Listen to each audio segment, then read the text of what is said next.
Hello friend, पिछले lecture में application of determinant देखे थे और एप्लीकेशन डिटर्मिनेंट में एरिया ऑफ ट्रायंगल डिटर्मिनेंट से कैसे निकाल जाती है और 3 पॉइंट कोलिनियर कैसे होता है और कोई लीनियर इक्वेशन कैसे निकाल जाती है वो देखे थे।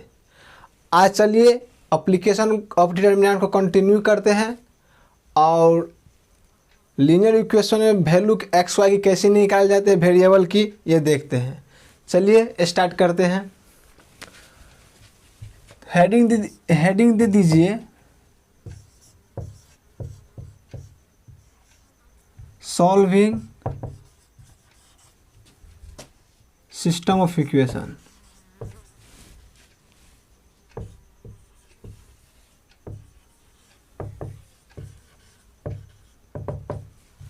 हेडिंग दिया solving system of equation. Equation के सिस्टम को कैसे हल किया जाता है। मान लीजिए कोई एक इक्वेशन दे दिया है linear equation a1x plus b1y मान लीजिए इक्वल टू c1 दे दिया है और दूसरा दे दिया है a2x plus b2y equal to c2 दे दिया है। ये कोई इक्वेशन दे दिया है। अगर इसमें बोले आपको वैल्यू निकालने के लिए एक्स वाई में तो कैसे निकालिएगा। इसमें कितना केस हो सकता है देखिए तो 3 केस हो सकता है। इसमें केस फर्स्ट ये होगा जो a1 equal to a2 not equal to हो जाएगा क्या b1 बाई b2। अगर ऐसा हो जाए, अगर ये सिचुएशन आ जाए तो क्या होगा, इसमें यूनिक हल होगा। यूनिक हल होगा क्योंकि ये कैसे जाएगा, ये एक लाइन दूसरे लाइन को इंटरसेक्ट करेगा।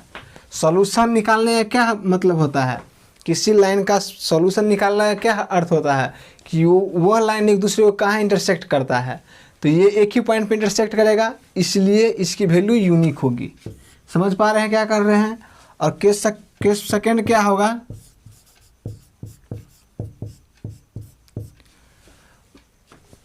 एक second a1 a2 equal to b1 by b2 equal to c1 by c2। अगर ये केस होगा, मान लीजिए इसका अनुपात आपस में बराबर होगा तो क्या होगा, इसका हल इन्फिनिटिव होगा। क्यों कि क्या होगा, इसका हल इन्फिनिटिव इसलिए होगा। देखिए अगर कोई लाइन है, ये दूसरे को इन्फिनिटिव कब होगा, ये लाइन एक दूसरे को कहाँ पे इंटरसेक्ट करता है। ये दोनों लाइन, ये दोनों मतलब इक्वेशन दे दिया है तो ये दोनों इक्वेशन से जो लाइन बनेगी लीनियर होगी, वो एक दूसरे को कहाँ इंटरसेक्ट करता है, तो कहाँ इंटरसेक्ट करेगा, इन्फिनिटी पे। इन्फिनिटिव सोल्यूशन होता है तो इन्फिनिटी पे इंटरसेक्ट करेगा। कहने का मतलब ये है जो एक लाइन, ये लाइन, दोनों लाइन एक ही पे होगा। समझ पा रहे हैं। मान लीजिए अगर दे दिया आपको, देखिए समझिए 2x plus 5y equal to 6 दे दिया और इसी में आपको 2 से मल्टीप्लाई करके दे दिया दूसरा इक्वेशन। ये पहला इक्वेशन दे दिया आपको और इसी में 2 से मल्टीप्लाई करके आपको दे दिया 4x plus 10y equal to 12 दे दिया। तो क्या है, दोनों इक्वल है ना, इसलिए इसकी रचना ऐसे ही होगी, इसलिए इसका हल इन्फिनिटिव होगा। और थर्ड केस देखिए,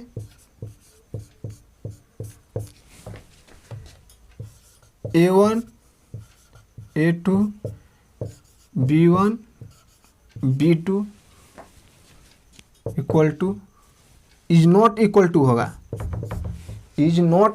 होगा c1 c2 का। यहाँ पे क्या था, इक्वल था c1 c2 का, यहाँ पे नॉट इक्वल होगा।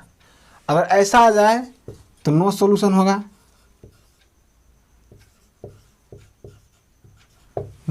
होगा, और ये कहाँ इंटरसेक्ट करेगा एक दूसरे को, कहीं नहीं इंटरसेक्ट करेगा। यानी पैरेलल होगा। ये दोनों इक्वेशन जो लाइन बनेगा एक कहीं पे इंटरसेक्ट नहीं करेगा, यानी कि पैरेलल होगा। क्यों? देखिए, अगर मान लीजिए कोई इक्वेशन दे दिया है 5x + 2 = 6 दे दिया है, y मान लीजिए 6 दे दिया है, और आपको बोल दिया जाए इसी को 5x + 2y = दे दिया आपको मान लीजिए 10। क्या ऐसा हो सकता है?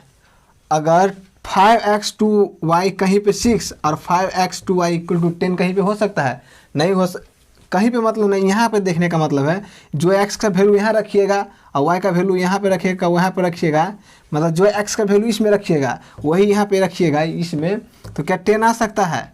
एक्स वाई के वैल्यू सेम रखने पर नहीं ना आ सकता है, इसलिए इसकी वैल्यू नहीं होगी। कोई ऐसी नंबर नहीं होगा जो इस दोनों को सेटिस्फाई करेगा। समझ पा रहे हैं? चलिए आगे हम एक रूल है इसमें क्रैमर्स रूल, इसके बाद इसकी चर्चा करते हैं। चलिए क्रैमर्स रूल पढ़ते हैं। देखिए, लीनियर इक्वेशन को हल करने का दो तरीका है डिटर्मिनेंट में। एक तो मैट्रिक्स होता है, मैट्रिक्स से आप हल कीजिए, या डिटर्मिनेंट से। डिटर्मिनेंट से जो हल करते हैं ना उससे क्रैमर्स रूल भी कहते हैं या सॉल्विंग ऑफ डिटर्मिनेंट। तो चलिए अपने को डिटर्मिनेंट पढ़ रहे हैं इसलिए डिटर्मिनेंट वाला बता रहे हैं, जब मैट्रिक्स पढ़ेंगे उसमें मैट्रिक्स से बताएंगे। हालांकि बोर्ड के एग्जाम में आपको दे दिया रहेगा जो आप मैट्रिक्स से बनाइए, लेकिन जेईई मेंस में या एडवांस में पूछा जाएगा तो थोड़ा लेवल अपना लेवल का पूछा जाता है, तो उसमें आप इतना मैट्रिक्स थोड़ा लंबा प्रोसेस चला जाता है मैट्रिक्स तरीके से। इससे आप करिएगा तो थोड़ा लंबा चला जाएगा, आपका टाइम लॉस हो जाएगा, इसीलिए आप क्रैमर्स रूल से बनाइएगा, ज़्यादा हेल्पफुल रहेगा। चलिए क्रैमर्स रूल क्या होता है समझिए। देखिए,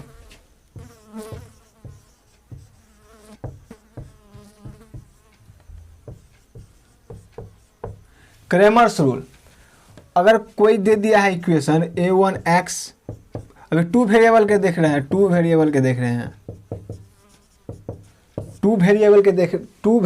लिए देख रहे हैं, फिर थ्री वेरिएबल के बात करेंगे। a1x b1y = c1 दे दिया है, a2x + b2y = c2 दे दिया है। अगर ये कोई दो इक्वेशन दे दिया है जिसमें दो वेरिएबल, एक x है एक y, दो वेरिएबल है दोनों में, तो आपको बोले क्रैमर्स रूल से हल करने के लिए क्या कीजिएगा, जो ये रहेगा ना इक्वेशन में, जो वेरिएबल के साथ रहेगा उससे आप डिटर्मिनेंट के फॉर्म में लिख लीजिए। यहाँ पे कोई बुक डेल्टा से रिप्रेजेंट करता है, कोई बुक कैपिटल डी से रिप्रेजेंट करता है। चलिए हम यहाँ पे डेल्टा से रिप्रेजेंट करते हैं, घबराने की कोई बात नहीं है। आप चाहे तो कैपिटल डी से भी रिप्रेजेंट कर सकते हैं, कई सारे बुक में किया गया है। यहाँ पे क्या होगा, इसका कोफिशिएंट और y का कोफिशिएंट को डिटर्मिनेंट के फॉर्म में लिख दीजिएगा। क्या होगा, a1 होगा, a2 होगा, b1 b2 होगा, ये डेल्टा आ गया। अब आगे क्या करना है, डेल्टा 1 लिखना है, डेल्टा 1 या d1 लिखिए। अगर डेल्टा 1 है तो इसमें फर्स्ट कॉलम के जगह फर्स्ट कॉलम को हटा दीजिए और जो RHS में रहता है ना उसे लिख दीजिए। क्या है C1 C2 है ना, और जो बाकी सेम है उसे सेम लिख दीजिए, B1 B2। समझ पा रहे हैं? अगर और इसी प्रकार अगर डेल्टा 2 लिखना है, दो वेरिएबल है इसलिए 2 तक लिखना होगा, तो क्या हो जाएगा, फर्स्ट कॉलम को सेम रहने दीजिए और 2 है तो सेकेंड कॉलम की जगह ये लिख दीजिए C1 C2। हो गया? समझ पा रहे हैं? अगर आपको बोल दिया जाए x का वैल्यू निकालने के लिए तो आप क्या कीजिए, डेल्टा 1 में डेल्टा से भाग दे दीजिए। अगर आपको बोल दिया जाए y से दीजिए, y का वैल्यू निकालिए। अगर आपको बोल दिया जाए y का वैल्यू निकालिए तो क्या कीजिए, डेल्टा 2 में डेल्टा से डिवाइड कर दीजिए। ये कब होगा, where delta is not equal to 0। समझ पा रहे हैं? डेल्टा 0 नहीं होगा तब ये होगा। समझ पा रहे हैं ना? चलिए आगे बात करते हैं। 3 वेरिएबल रहेगा तो क्या करेंगे। चलिए हेडिंग दीजिए,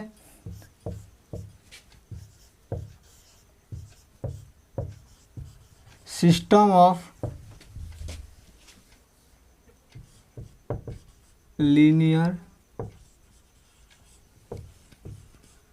इक्वेशन इन 3 वेरिएबल। 3 वेरिएबल दिख रहा है,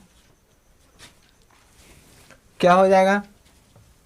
मान लीजिए a1x plus b1y plus c1z equal to d1 दे दिया है आपको, समझ पा रहे हैं। a2x plus b2y plus c2z equal to d2 दे दिया है। a3x plus b3y plus c3z equal to d3 दे दिया है।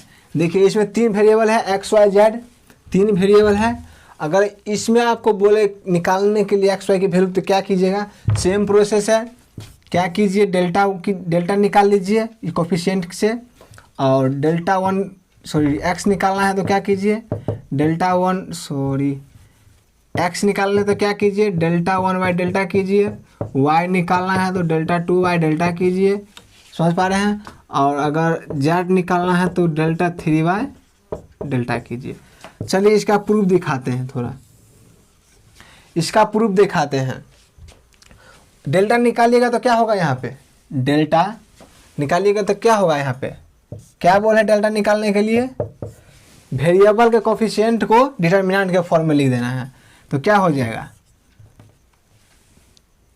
a1 a2 a3 हो जाएगा, और क्या होगा b1 b2 b3 c1 c2 c3 हो जाएगा। और क्या डेल्टा 1 बराबर क्या हो जाएगा, क्या बोल रहे हैं 1 रहेगा तो पहला कोफिशिएंट को छोड़ देना है, पहला रो को पहला कॉलम को, और जो बाद में रहेगा ना RHS में वो लिख देना। तो क्या है d1 d2 d3, बाकी सेम उतार देना है b1 b2 b3 c1 c2 c3। इसी प्रकार डेल्टा 2 क्या हो जाएगा a1 a2 a3 d1 d2 d3 coefficient मतलब डिटरमिनेंट के रूप में लिख रहे हैं। और क्या होगा c1 c2 c3 हो जाएगा। और डेल्टा 3 भी लिखना होगा इसमें, क्योंकि 3 ठो वेरिएबल है। तो क्या हो जाएगा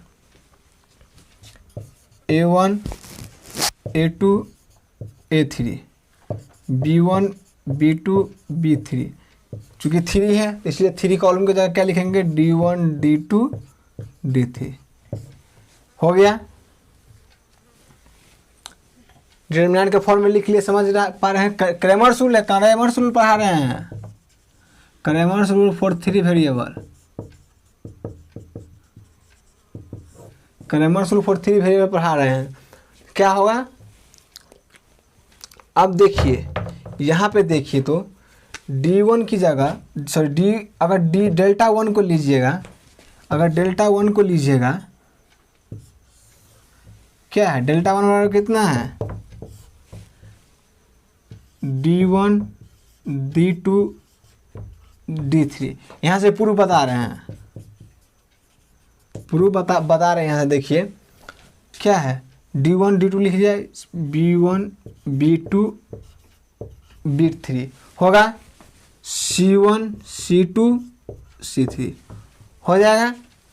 चलिए इसको देखिए तो यहाँ पे d1 कितने के बराबर है, d1 इतने के बराबर है। अब d1 की जगह ये लिख सकते हैं, कोई दिक्कत, d1 की जगह ये लिख सकते हैं ना, क्योंकि इसी के बराबर है। और d2 की जगह ये लिख सकते हैं, और d3 की जगह ये लिख सकते हैं ना, क्योंकि बड़ा इक्वल है। क्या हो जाएगा a1x plus b1y plus c1z, a2x plus b2y plus c2z, a3x plus b3y plus c3z। दिख रहा है। और बाकी सेम को उतारिए, b1 b2 b3 c1 c2 c3 होगा। अब चलिए, अगर आप इसमें इस डिटर्मिनेंट में, डिटर्मिनेंट है, डिटर्मिनेंट का प्रॉपर्टीज लगा के आप अगर इसमें सेकेंड रो में सेकेंड कॉलम में y से मल्टीप्लाई करके, दिख रहा है, सॉरी यहाँ देखिए, अगर आप सेकेंड कॉलम में y से मल्टीप्लाई करके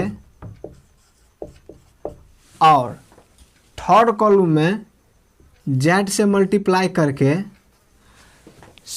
फर्स्ट कॉलम से घटा दीजिएगा और फर्स्ट कॉलम की जगह लिखिएगा, तो क्या होगा देखिए। अगर इतना करेंगे c1 की जगह c1 minus y into c2 और माइनस z इंटू c3 लिखेंगे तो क्या होगा, क्या होगा, डेल्टा है, डेल्टा वन, ये डेल्टा वन के इक्वल है ना, डेल्टा वन लिखे हैं, डेल्टा वन क्या होगा, डेल्टा वन क्या हो जाएगा। अगर इसमें y से मल्टीप्लाई करके इसमें z से मल्टीप्लाई करके माइनस कर देंगे तो इतना कैंसिल हो जाएगा, इतना कैंसिल हो जाएगा, क्या होगा a1x, वैसे ही इसमें इतना कैंसिल हो जाएगा, इतना कैंसिल हो जाएगा, a2x और a3x हो जाएगा। अब बाकी तो सेम उतारना होगा, a1 b1 b2 b3 c1 c2 c3 हो जाएगा।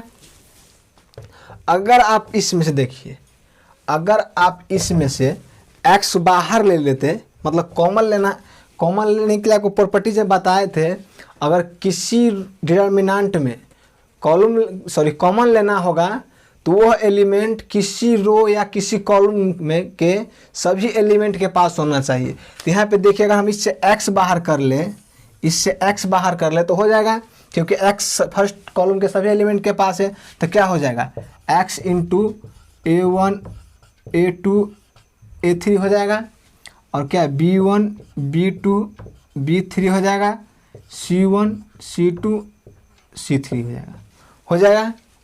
देखिए तो कितना इक्वल टू लिखे है, ये है d1 इक्वल टू, है ना, ये d1 के बराबर लिखे है ना, d1 लिखते आ रहे हैं।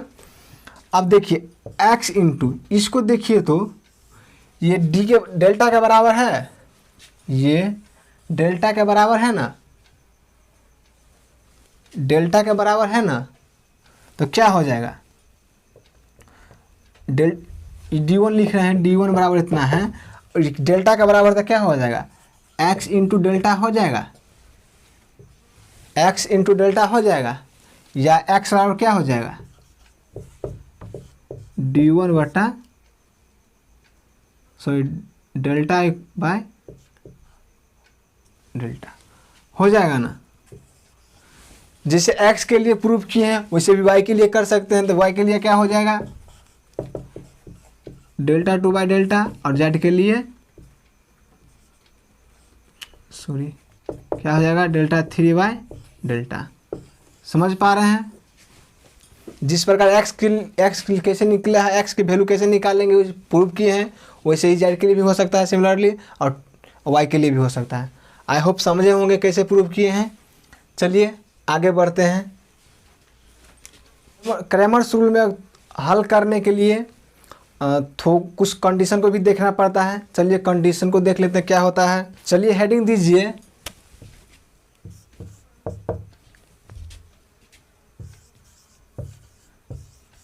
Condition for consistency. पहला ये है if delta equal to 0। Delta क्या है, जो इक्वेशन दिया है उसके कोफिशिएंट के साथ जो डिटरमिनेंट बनेगा उसकी वैल्यू अगर 0 आ जाए, देन the given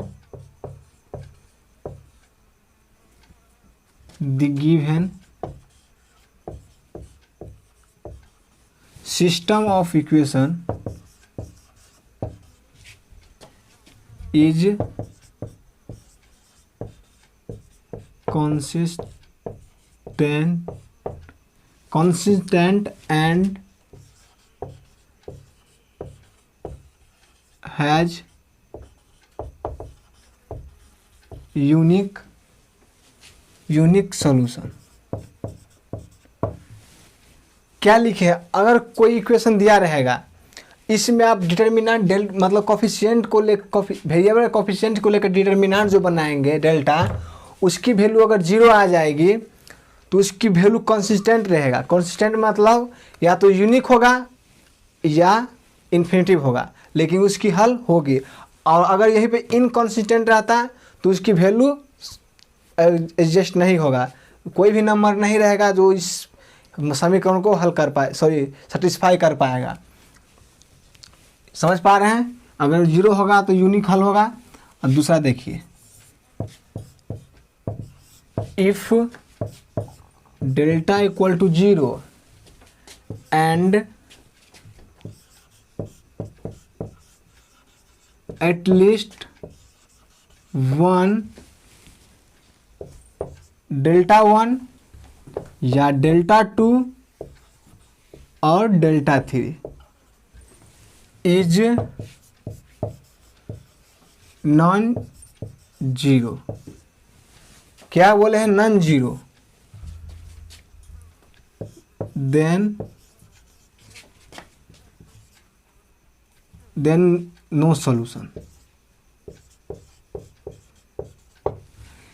अगर कोई इक्वेशन दिया रहेगा और अगर डेल्टा क्या हो बता दिए हैं, अगर 0 आ जाए और डेल्टा 1 डेल्टा 2 और डेल्टा 3 में से कोई भी एक, कम से कम कोई भी एक, 2 रहेगा कोई बात नहीं, चल सकता है, तीनों नहीं होना चाहिए, कम से कम कोई एक होना चाहिए, 0 नहीं होना चाहिए, तो उसकी वैल्यू एडजस्ट नहीं होगा।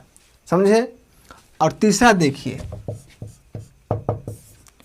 तीसरा ये है, अगर डेल्टा बराबर 0 हो जाए और डेल्टा 1 डेल्टा 2 और डेल्टा 3 ये भी 0 हो जाए, डेल्टा भी 0 रहेगा, डेल्टा 1 डेल्टा 2 डेल्टा 3 ये भी 0 हो जाए, तो उसकी वैल्यू यूनिक भी हो सकती है और इन्फिनिटी भी हो सकती है और कोई भी सॉल्यूशन भी नहीं हो सकता है। समझे? या तो सॉल्यूशन होगा, एग्जिस्ट करेगा, और नो सॉल्यूशन।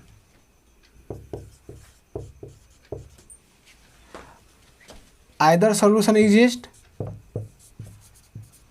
और नो सॉल्यूशन। अब कब एग्जिस्ट करेगा और कब नहीं करेगा वो हम आगे बात करेंगे। चलिए थोड़ा इस पे एक एग्जाम्पल देख लेते हैं। जैसे जैसे एग्जाम्पल देंगे वैसे वैसे सबको समझाते जाएंगे। समझे? चलिए एक एग्जाम्पल के साथ देखते हैं। चलिए एग्जाम्पल देखते हैं एक 2x minus y equal to 17, 2x minus y equal to 17 और 3x plus 5y equal to 6 है। चलिए क्रैमर रूल से इसको हल कीजिए, खुद से प्रयास कीजिए। क्या बताए हैं? पहले डेल्टा लिखना है। डेल्टा क्या हो जाएगा? 2 3 माइनस 1 5 हो जाएगा। और क्या बोले थे? डेल्टा 1 क्या होगा? डेल्टा 1 की जगह लिखना है तो इसको हटा देना है, इसको लिखना है तो क्या हो जाएगा? 17 6 और माइनस 1 5 हो जाएगा। और इसी प्रकार डेल्टा 2 क्या हो जाएगा? क्या हो जाएगा? 2 6 17 5 हो जाएगा। ये 5 है, हो जाएगा ना? तो डेल्टा क्या हो जाएगा? यहाँ पे देखिए तो इसको इससे मल्टीप्लाई कीजिएगा, माइनस इसको मल्टीप्लाई कीजिएगा, क्या होगा? 10 प्लस 3 इक्वल टू कितना हो जाएगा? 30। और डेल्टा 1 बराबर क्या हो जाएगा? इसको इससे मल्टीप्लाई कीजिए, और इसको इससे मल्टीप्लाई कीजिए, क्या हो जाएगा? हो जाएगा तो 2 क्या हो जाएगा? 12 माइनस होगा इक्वल टू कितना हो जाएगा? 9 और क्या हो जाएगा? हो जाएगा। समझ पा रहे हैं? अब देखिए क्या बोले थे, अगर आपको x की वैल्यू निकालनी है तो क्या कीजिएगा?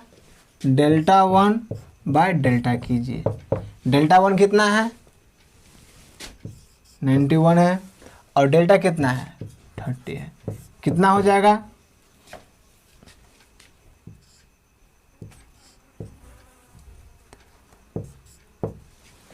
हो जाएगा। और y कितना है? डेल्टा 2 बाय डेल्टा, क्या हो जाएगा? डेल्टा 2 कितना है? 91 और डेल्टा कितना है? सॉरी डेल्टा 2 नहीं है, डेल्टा 2 है माइनस ये और डेल्टा है 30। हो जाएगा 13 हो जाएगा। आई होप समझे होंगे। यहाँ पे एक्स वाई की वैल्यू क्या हो गया? एक्स हो गया 7 और वाई कितना हो गया? -3। कैसे निकाले हैं? डिटर्मिनेंट के फॉर्म में या बोले आप क्रैमर्स रूल की सहायता से। आई होप आप समझे होंगे। आगे की बात नेक्स्ट क्लास में करते हैं।